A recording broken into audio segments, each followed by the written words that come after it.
first, we have Erica Slocum, who is the host of Legacies and also on the day-to-day, the Director of Interpretation and Visitor Experience at the Harriet Beecher Stowe Center in Hartford. We also have Joe Adonitis, who is the founder of Great Sky Media, and in fact, two of the three short docs that you were featured in Legacies, the first one, Redefining Legacy, and Longest Thou Stood, are two works that he directed. And last but definitely not least, we have Ariel Weeks, who is the lead of social impact and strategy at Puma. And though based in the Boston area now, his Western Mass roots literally shine through in every piece of his work today. So we have three people who are really repping Central and Western Mass who are very, very well equipped to speak about this project. And thank you three for joining us today. And just a few quick housekeeping reminders for everyone that's joining us. The first 30 so minutes are going to be moderated discussion, and then we're going to devote the last 15 minutes to questions from the audience. And you can submit those at the bottom using the Q&A feature. You can ask them whenever, but I'll look at them all at the end and try to ask as many as I can while keeping us all on time. I hope I don't have to say this, but be kind, treat others like you want to be treated. And if not, you'll be dealt with, not by me, but someone else. Okay, so with all of that being said, really excited to dive into these questions. I have so many, probably not going to be able to get into them all. And this might be more specific for Joe and Erica, and Ariel, as always, like chime in. I hope this can be free flowing, but how did this project emerge for you guys? Why? And especially like, why is it now that we share these stories with the public?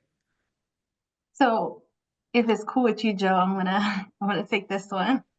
So I think why and how they came about was so I've been working really closely with Mass Humanities for probably the last 7 years, specifically as a grant recipient for work that I did focusing on the history of Black folks in Holyoke. And we actually last year, maybe 2 years ago now, because time is not real, Yep, literally. had the opportunity to do a short doc on Reliquary of Blackness, which is my project, which focuses on my dissertation work on the history of Black folks in Holyoke. And it was just a kind of a trailer, right? Into the history, what are we doing, how, how it impacted us, which was a grant from the National Endowment for the Humanities, but also from Mass Humanities, right? And so it was really well received and got folks asking a lot more questions about the kind of work we're doing, specifically in Holyoke, but also looking at other grant recipients from Mass Humanities who received grants from their, now I'm forgetting the name, because I want to say You're emerging so activists, good. and that's not the Expanding Stories grant, right? And so there are all these, folks whose projects are, doing the good work of highlighting, different kinds of stories across Massachusetts, particularly those that really highlight Black experience across Massachusetts.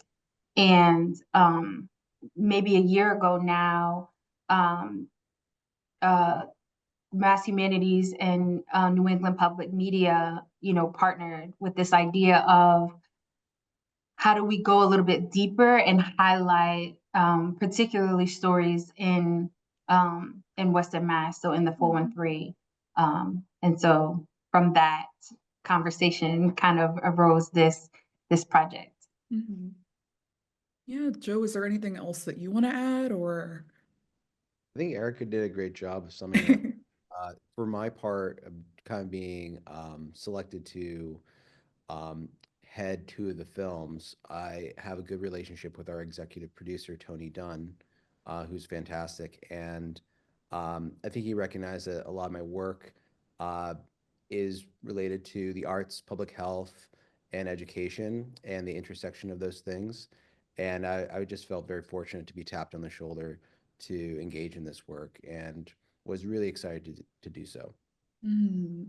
I think one thing that I really love about the essence of this project is just, I think a lot of times when we think of Black history in Massachusetts, We like usually just look at Boston as being this like abolitionist hub and just thinking about like greater Boston, but we never really look in past like 857 or 617.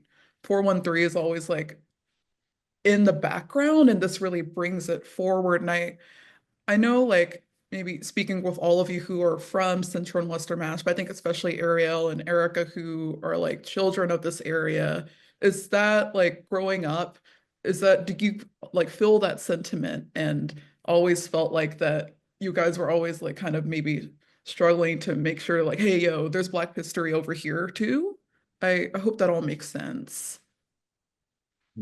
Yeah, I do believe that for sure. I think anytime you're like a challenger city or the city of old that's been interrupted by, I think one of the films talked about 91 cutting through there and Yep. spreading it out, right? And Hmm. that's just the, the history of the, Trans-American highway system in that era. So I do. And my parents aren't Western Mass people either. So my mom's from Hartford in New London, Connecticut, and then my dad's from Harlem and came to Massachusetts at 13 for a Better Chance program out in Amherst at the time. So his relationship with Western Mass and my parents' relationship with Western Mass is really academic. They came here for school. My mom went to AIC and then UMass. And sort of the reason why I'm from Longmeadow or Springfield area, but the reason that we're there is because of the opportunities with the academic side of things. And also, I think, Joe, when you speak about like arts and public health and things like that, coming from like cities like Harlem specifically, it really was a way for my father at least to have his own grass and to have space and to be able to share in that spot. So, um, but when you're a kid, you're like, no one really, you're just trying to prove yourself as something that people will recognize and be like, oh, I know what this is. I had Basketball Hall of Fame, and at the time, Travis Best was like the best things I could come up with um, as a kid. But growing up, I know there's lot more history within Western Mass, Springfield, Longmeadow, Great Barrington, obviously, For sure. places. I think my experience was a little different, right? I grew up with, my grandmother and great grandmother who migrated from Greenville, South Carolina, in like the early 50s, right? And so um, we knew like my both of them were very active, right, in Springfield. And so we grew up knowing like, from church to going to NAACP meetings to, my grandmother again and great grandmother who were both very active in the Springfield Black community. Um, very early on, like we were taught about Black history in Springfield, right? And in many ways, we saw it happening, as we were growing up. And so, I think, when I think about how I've gotten here, to this point of like doing Black history, being a Black historian and an oral historian who focuses on Black stories, like it was always a part of, what I grew up with, right? And so it wasn't really until I got to UMass, like for college, that I realized like people didn't know that Springfield was a thing. You know what I mean? That the Black community in Springfield had a deep, kind of historic background, and particularly with regard to like thinking about Black Springfield, right? Hmm. I think it's just so cool how I think you both have such unique perspectives, but they're also like married together in a very unique way. Or I guess I'm curious, like Joe, just also like growing up, maybe more so in Central or like, and did you grow up knowing a lot of like this history? Was this something that was taught in classrooms? Like, was like the Black history like locally, was that something that was like a part of your consciousness or your upbringing too? Absolutely not. Like zero whatsoever. And I think the only kind of exposure I had to that was just, people who you grew up with. And Hmm. certainly we had many different types of people where I grew up, but the biggest impression I had on being conscious of, uh, just race and people who don't look like me was my father is an immigrant and he's from Greece. And I think he just was kind of he lived in Boston, from the time he was very young until he was an adult. And I think he just was very conscious about like, being other, and he would always kind of observe like, why are things structured like this? And he kind of always had this like why mentality of like what's missing, or like who's missing from a conversation. And he would always gravitate to people in the room who were, not not at the front of the stage, so to speak. And I think that gave me tools to like be looking at that through, being a child of the 90s into uh, our current era, just like being kind of keenly aware of there are power dynamics at play. There are, systems that are bigger than all of us that kind of force our mentality around certain things, and to be actively conscious about that, and to just try to like do the work every day of just treating others with respect, and just also seeing them. But was that part of the curriculum? Was that part of a conversation? I can't name one time in my whole school career where that came up. And Mm, I'm in Massachusetts, you know, Mhm.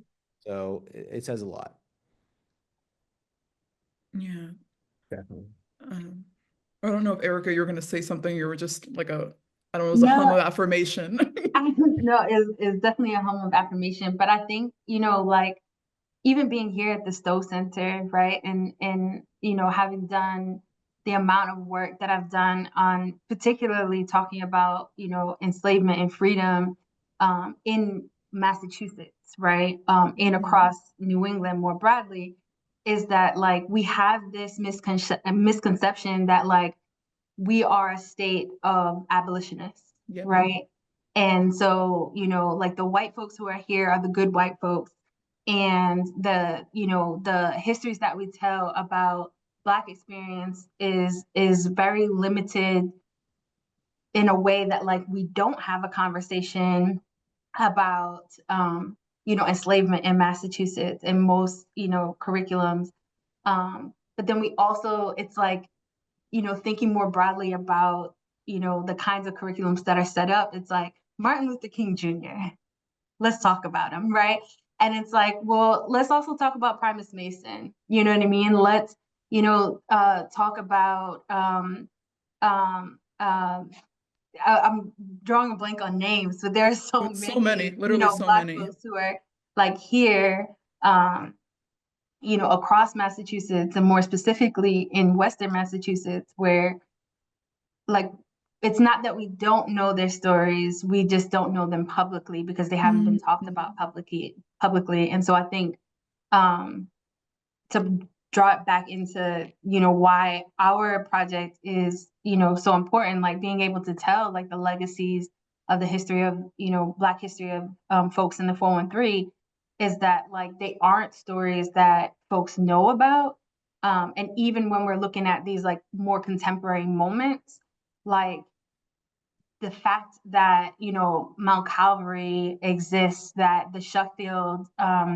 Historical Society is doing a project on Black history in Sheffield, and and that Nelson Stevens is at UMass, is all tied to a bigger a bigger historical to a bigger history, but also to like different kinds of historic figures, like um um making, I don't know, just making history, but also just making the trail, you know what I mean, for us to be able to be in this space and do this work.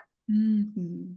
Yeah, like there's literally, I can imagine like narrowing it to three stories was really hard. There's so much that you could explore. And I guess like I'm also sure that there were probably like things that were surprising for you guys, even as like natives of this area. I know like Ariel, I think you have like a really unique perspective. Just also like being here and kind of like being a spectator or a viewer of this work as well. Was there something that really like touched you or like, wow, I didn't know that was on my own backyard, or something that really stuck with you and like looking at this body of work? I mean, I think yeah, for sure. The art of the people or art for the people, forgive me Hmm. if I have it wrong, but uh that particularly being a person who was like loves the arts and didn't know I loved the arts until after I left the Western Mass area. Mm. Those murals and things like that, I'm looking forward to going back and just watching Nelson and some of those familiar faces that I grew up with either with their kids or whatever who was in that film was pretty phenomenal. But yeah, I'm really just and like also kind of to Erica's point, like my maternal grandparents came here from to lead up the one of the first to lead up the Kojic Church in the Northeast. They ended up in Hartford first. And then my uncle, Uncle Bryant, who just literally just transitioned from this space this last week, uh, was led up the Macedonian church in Springfield that had that fire, that historic fire. But so the church is definitely a way of we community, and I saw that, and when we talked about Mount Calvary and how I thought it was interesting, and it's not brand new, but just how a 105-year-old church is still maintaining, and then the purpose of the church outside of just the religious sect that they're pushing as well is also just a place for people to commune and have that service. Um, and I just thought about it in my head, I'm like, I loved going to church for the communities aspect more than I necessarily knew it in the sense of learning religion, because that religion kind of was just everywhere you prayed at the table, you prayed before school, but the when I went to church on Sunday, it was I got to see my cousins and things like that. So, um, yeah. And I one of the things I always remember, and you said something like we just abolitionists in Western Mass, and I don't know where I learned, but the John Brown thing of Springfield and the church, Mm. I can't think of the name of the church right there that Saint St. John's. St. John's, yeah. Mhm. So, yeah, there's just so much things that watching those films just spurred a lot of things that I was like, oh yeah, St. John's has John Brown. What Dunbar Community Center meant to me growing up. My sister's going to dance kick step kick or whatever it was called at the time. Just so much things that drew inspiration and not necessarily new things, but just inspired me to tap into the spaces that I know are there and what they meant to my who I am today. Mm. Kind of like revisiting it in a different way Yeah, with a new lens. exactly. Wow. Well said. Yeah. And Jill, I think I'm as a writer, I know like the thing that's most agonizing for me is like cutting out things. And I'm sure like Erica, like working on this together, there was a lot of what like a lot of like hard decisions around like what do we keep, what do we leave out? Like were there some parts that were like left on the cutting room floor that were really hard to let go of? Like I'm sure maybe the audience is also really curious to know like what are like kind of some like deleted scenes or things that could have made it but just didn't make it to the finish line. Can I say a thing really quickly Yeah, before you yeah, go, Joe? absolutely. No, you're so Because good. we were on New England Public Media, and Joe goes, "Yeah, there's this story I want to tell you," and he's on Zoom, and he's just like, "All right, y'all, have a good night," and I'm just like, "What is the story?" You know. Can't So say I it. don't know if you could tell us here in this space, but I'm on to you and I'm after you, Joe. You and I can have a phone call, but there's there's a lot of things as you enter into a story, or you just enter into conversations about possibly working with someone that you have to do a lot of work to build trust. Like that's really what the Mhm. filmmaking is. Like Yep. the filming and the interviews are all kind of easy compared to like walking into a new building and being like, here I am. Yeah. You have to start from there.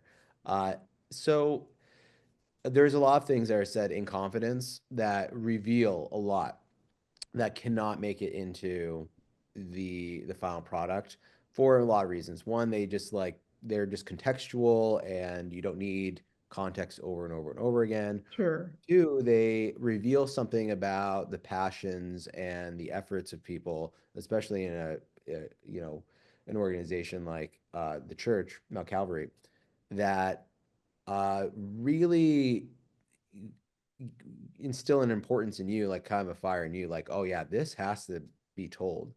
But it's a short amount, like sub 10 minutes for a documentary to contextualize where you are and to give an emotional punch behind something is a tall task to do. And with a lot of my work, I like to let things breathe and be slow and kind of like move from idea to idea for a lot of consideration. And you are taking like, this was great. This is a cool idea, but like it just can't go in there. So there are longer cuts of the films, and I'm some of it's some of it's just for me. You know, Yeah. that's the privilege of being the kind of artistic, force behind it. But um, Erica, I'm happy to talk to you in private about it. Yeah. No, absolutely. I think it just shows a lot that I guess the care that you approach your work with and holding people's like deepest thoughts so like close to you or not sharing them. Like I think being able to access these people or sh like share their stories is a privilege, and it's respectful that like I guess it's important that we respect those boundaries. So I think that just shows a lot for your work and your character, and I really commend you for that. And thank you so much for that answer. And I would Um, say yeah, one more yeah. thing. Mhm. I don't want it to seem like I'm prying it out of people. Uh, No, no, yeah, yeah, yeah. Not at willing all. willingness of all who were involved, and I can speak for Evan Goodchild, who did Art for the People, Mhm. the other film, was there was like top-notch enthusiasm to like get this done. And that makes a world of difference because other projects it is very tough to get people to open up who are Mhm. so yeah.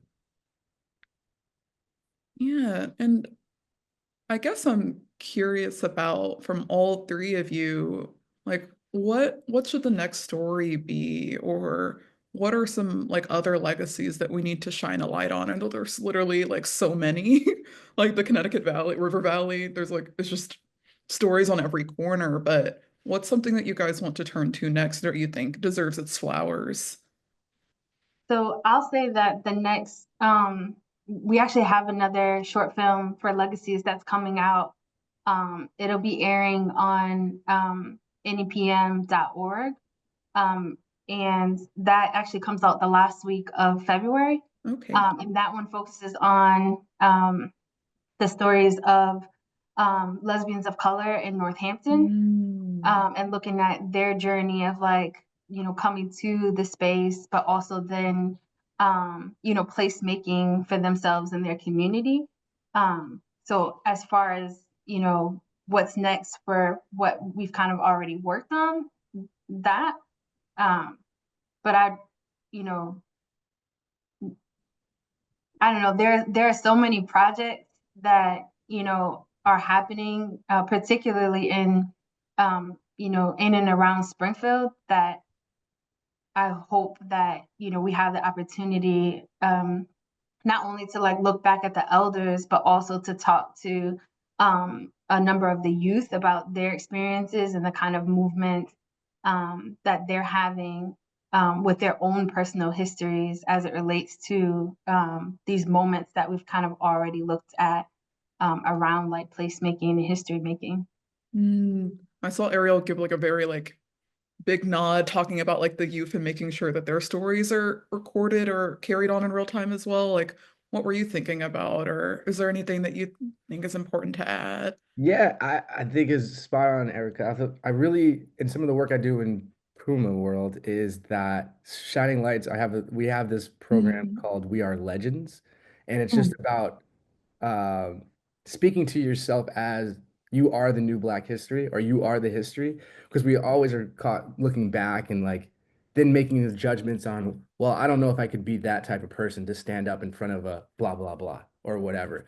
And so I think there's so many people right now that are currently doing amazing things. I have a few folks that I'm encouraged by, some kids I went to high school with, Valenti, Tulik, um, Seneca, like what he's doing with community building and how and building homes and kind of creating this new equitable, I mean, way to equity and type of thing. I love those kind of stories that they're not necessarily getting shown. Um, and I also think I have questions and thoughts about like the agricultural world of Western Massachusetts, and there was tobacco fields and who worked those fields and where they are. Um, and some of the music festivals that came out in UMass and Old Days, Taj Mahal. These are things I learned later in life, but I'm always like interested in how or where they got their inspiration. So I was really excited when we talked about uh, one, the black, I think it was black lesbian film that you're looking into, which is interesting, especially as a patron of Northampton. I love that place so much and what it meant to me as a kid from Longmeadow who drove there and saw like a lot of things that I was interested in. Um, and then also, I'm really driven by what today's youth are doing and how we can celebrate them and not always spending a lot of our focus on what's happened in the past, uh, and just moving to the new age of these kids. I met with this older gentleman in San Francisco who has this church out there, but he said his favorite quote was, "The older I get, the better I was." And because he's just telling a lot of these stories, and he's like, "I was dunking on this guy, or I created this church, and it was this small, and all these different things." And I think that has to be said. The older generation is going to tell their stories. It's going to be, as big as they want it to be as well, which is great. But we can make that stories for this youth and how that would generate their own empowerment. I'm just excited about. So I when love Erica said it, I that. was geeked up about it. Wow. Yeah. What do you think, Joe? Like, what's the next iteration of this, or what do you have cooking if you're able to share? I'm always like kind of working on like 10 things and some of them not well. So I'm just saving that. But three big things I'm working on. I'm working on a story about cancer, which is very personal and it's been kind of a year in the making. It's been very tough to do. Um, and these are not really related to the legacies things, but they're kind of important to the communities out here. The two other stories are one about families with trans family members who are refugees who've like left other parts of the United States and who've settled in North Adams, uh, which I know 5 families who've done that, and which is kind of a bizarre thing to be like, how did you all end up here? Welcome, great to have you, but and all the pressures in our country on you know just basic human dignity, which is kind of eroding. And then the other related story in some ways is mothers who are migrants who are in the Pittsfield area, and I've started that with a collaborator, my friend of mine, Louisa Fuligati, who is herself a migrant from Brazil and then Germany and then to the United States. Wow. And she's a photo documentarian who does great work with that, and just kind of telling the story of not necessarily being like, what's the journey, but like, what's your life like, and I think that's something that really draws me in. It's like caring about what people's experiences are, but not being preoccupied with the most challenging part of their Mm. experience. And like really giving life to like almost the mundaneness of like raising kids and like just like getting them to school, and like that I think creates an opportunity for so much relatability and just like human connection that otherwise is just not part of the conversation. So that's what I'm aiming for now. It's beautiful. Well, I see that it's 4:31. I see that there's like a few little like some questions in the chat. Just as a reminder, if there's anything, I will try and like ask as many as I can to our panelists until 4:45. So I see the first one. This is specifically for Erica about how you and Jocelyn came to meet. They've lived in Holyoke their entire life, but they had no idea of the Black population in Sheffield and Pittsfield. And so they're also curious about how we find more out about like the Black communities in these neighboring towns. So first, I haven't actually had the opportunity, so Joe has met Jocelyn and had the opportunity to speak with her at length. So I'll throw that part of the question to you. But I just want to say, hey, Miss Trudy, because that's from Miss Trudy. But I also think that I think that there is more work that's coming out about the Black communities, particularly in places like Sheffield and in Pittsfield. And one of the places to look at that is Oh man, the Western Mass. Ah, I'm gonna get the name and then I'm gonna say it because I know it because I'm part of it.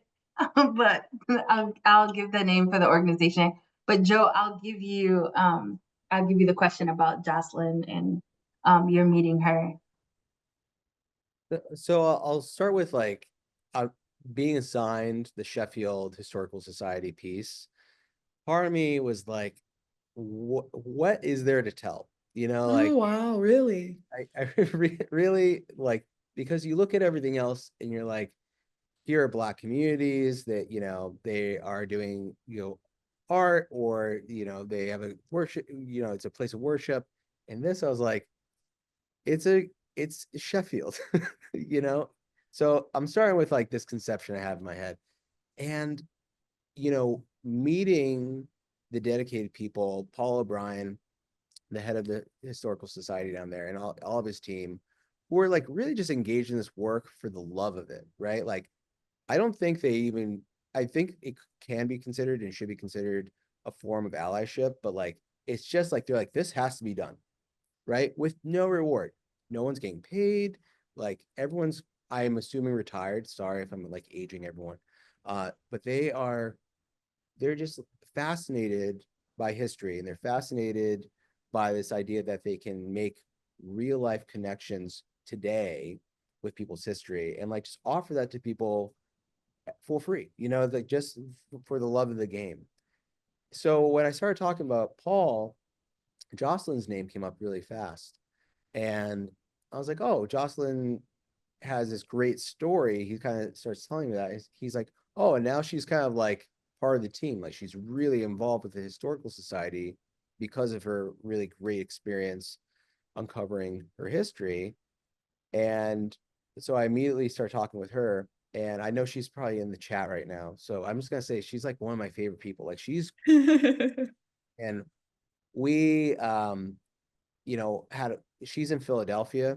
So like, again, this is a great connection of like out in the Berkshires, you know, people have moved away from obviously like 200 years ago, but just being on the phone with her and talking to her is like, this person is ready to tell this story. And it is something that has shaped, I'm assuming, her identity, but also just like her conception of what it is to be an American. And when I'm hearing that from her, I'm like, wait, what is my conception of being an American? You know, and like, now my gears are turning, and it just pulled us in, and really she guided everything, you know. With, she was like, I need to tell you this, I need to do this, we need to go visit this grave site, we found this, with, you know, with the help of everyone at the historical society. And it was just like the whole time riveting. And I can't tell you what a positive experience that was. um but to see her kind of uncover that in real time, and like to see her being, not only like this is affecting me positively, but I can share that with others, for others to find their own experience, was truly something that is a gift. And I'm sure people who are connected to that now will say the same thing. Mm-hmm. Yeah, I like personally especially love that story because my really only like interactions with the Sheffield Historical Society have been related to Elizabeth Freeman, and I was just really like happy to see like another story be lifted up from that city, and also not a story that's so, I guess, entrenched in like enslavement, or just showing that like there are a lot of different stories in the area that aren't real like just related to that. So I just wanted to add that I really love that piece. So I see another question. I think I might have seen like someone try to raise their hand. I don't know if it'll let you do that, but if you do have a question, if you go at the Q&A box at the bottom of the screen and type it in there, then we should be able to see it and hopefully address it before 4:45. And then So so the next question. Oh, can I yep. just say one more thing? Oh, So yeah, I'm about sorry. Go no, it's on. okay because I remembered. So it's the Pioneer Valley History Network, and they have a database online that deals with documenting Black lives, early Mm, Black history, but also looks at like genealogical projects as well. So you go online and you search documenting the early history of Black lives in the Connecticut River Valley, there's a whole database of projects that have happened and names that were found, and where they were found. So what historical society or location that the information exists. So just to answer that part of the question. Thank you so much for lifting that up because I know that process can be so healing for people. So thank you for popping that in. So I see another question, kind of a lot of people are drawn to Jocelyn in particular, but the next question is talking about how Jocelyn talks about getting the feeling of belonging after discovering her family history and how much it really surprised her that she had never felt that before. And belonging as a feeling seems so important. And this guest was kind of wondering what all of our panelists think about like the importance of belonging and how we can create and sustain that feeling for people, whether that's related to this film and your guys' day-to-day work. I know you guys do or kind of look at this from different lenses, but also very similar at the same time. So curious to know that. Anyone can start. Yeah, I could take a run of that. I think from watching that, the feeling of belonging in my own personal experience, I've had such a rock solid foundation that the feeling of belonging was instilled in the power of who I am, and that I was right wherever I stood, and that was like my parents, which I think is often a misnomer of how many houses don't have like a supportive family background, especially a two-parent or everything. I know media will let you know that there's like a lot of single parents, and there are no doubt, and there's a lot of strong faiths, but there's not enough stories to talk about these kind of families that are as you know. I don't think you need to have a mother and father to actually do anything, but this was just a way my traction to this space. This is what really supported me, and my parents were really supportive, and especially because I grew up in a town that there wasn't many of us. My parents were like even more instilling in like, yo, you belong here, and this is why we're here, and you always will have, my mom was a teacher in the city in Springfield as well, and my dad was working in like nonprofit organizations, and then but I always knew that they had my back no matter what. And I always felt like that is so strong. And then what I relate that to when you think about history, and if you don't have something as firm as I had so close to me, that sometimes going back and finding these things and finding how strong and how sturdy of a person you are, you can get empowered by the belonging. So I do think Mm. when Jocelyn talked about belonging and what it meant to be for her to see herself as an American was strong for her. And that meant that gave her wings, for lack of a better term, that made her feel more important about who she was inside. That's how I interpret it. And that's how I feel. My sisters and my parents have done amazing job with me, I think. I we Grateful. agree. Well, yeah, yeah. That's how I feel when it comes to belonging. But it's about a sturdy foundation that kind of sets you uh, it feels good when you're standing on some sturdy ground, Hmm. what you have Hmm. under your feet. So And I think sometimes, like, even if that foundation isn't, rooted in, familial bonds, but having it rooted in, like, you know, um, like placemaking, right? Like through historical understanding of like, particular to Jocelyn's experience in the Sheffield community, but also like more, I won't talk too much about it, Joe, because I'm gonna let you I'm gonna let you do that. But um but just thinking about what it means, like for her to say, like, I felt American, right? Because my family is fighting in all of these wars, for and to make, America, like thinking about, the families in Holyoke where like the Black and brown kids now don't, before in large part before our project in Holyoke, not many of them had that foundation of placemaking, right? Like that Mm. we've been here, since the 16th century.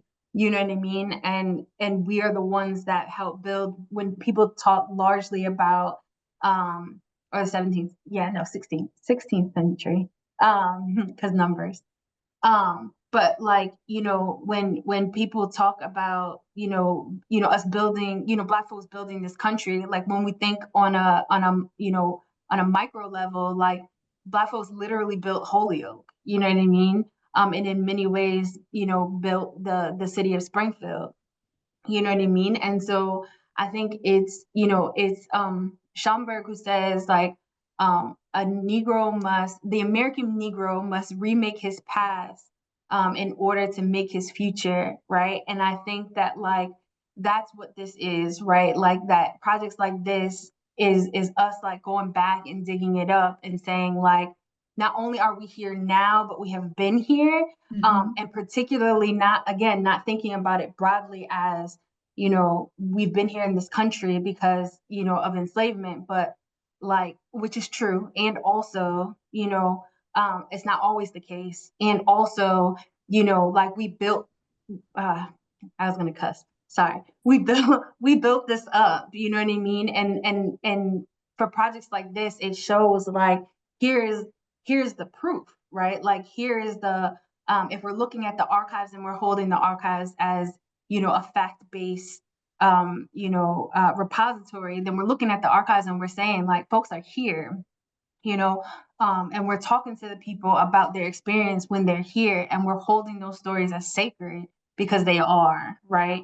Um, so I think when we're talking about that feeling of belonging, and thinking about how do we create and sustain that, it's by doing projects like this, by letting people understand that the history exists. It's not, you know, to a phrase that I've heard, here in our space at the museum of like, we're not blackwashing history. Like the history exists and Goodness. it's real and it's been here.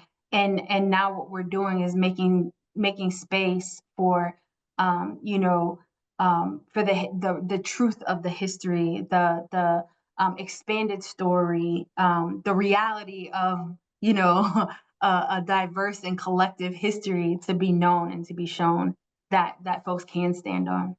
Mhm, mhm. Joseph. Oh, yeah. Erica, we got Puma has a partnership with the Schomburg Research Center. I don't know if you knew that, Yeah, but I saw it earlier today, but I love the Schomburg. we use that quote on the next collection actually. Oh, it's in part of my dissertation, so we should talk. We go and link for sure. This is easy. Joe, was there anything you wanted to add? I see that it's 4:45, so we might have to wrap it up. I want to make sure that I give you space. I'll just say, the way that if I can just start back in the 19th century. No, in the last century filmmaking, what has prevailed is like the story of the individual, and that is by design. That's like kind of a construct. It is a literal capitalist construct to make people just think of themselves essentially, and there's a lot of deification of individuals. Now, if you want to deify anyone, Elizabeth Freeman's a great person to do. So I'm not saying that she shouldn't get the respect and concentration of attention that she should get. For sure.